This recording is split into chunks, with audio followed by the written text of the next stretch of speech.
Hello there, I'm Keith Stevens, and life can be overwhelming. And when you're feeling stressed, it can be so easy to just let that stress multiply and allow it to damage your relationships. Alex Kendrick has been there, even at times when he's been creating movies that help encourage others. He's written and had roles in movies like Fireproof and War Room, and is now the star as well as co-writer and director of the new movie Overcomer, in theaters now. I knew that God had wired me, even at an early age, to tell stories. I was on all of our church, plays and pageants and skits and things like that. And I was enamored with the way stories were told. So growing up, my wife was not a platform person, doesn't like the spotlight, and so the two of us came together, love one another, and have raised these 6 kids. And that has been fantastic.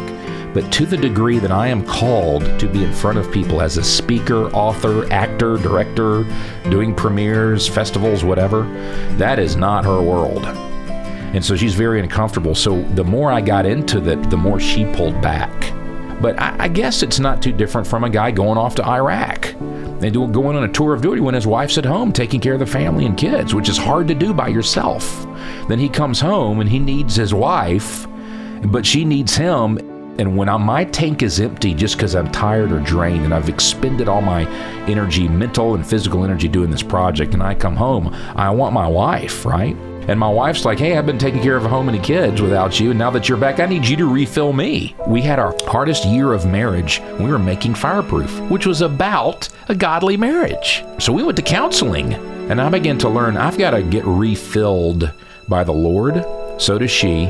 And then I have to look to fill her needs, and she has to look to refill my needs, which is a very unselfish thing. And it's hard to be unselfish when you're in need yourself. So I've learned to stay away from fear, frustration, and fatigue. Those things will drain me. So I learned when I'm in any of those 3, I have to get off by myself and say, God, I need to center back on you. I need to calm down. I need to get some rest. I need you to start refilling me. And then I engage back from a better standpoint with my spouse. Hey, thanks to Affirm Films, Sony Pictures for their support of Keep the Faith. More information about Overcomer is available at KeepTheFaith.com. You'll also find a link there to our Keep the Faith Contagious Influencers podcast, where you can hear the full conversation with Alex.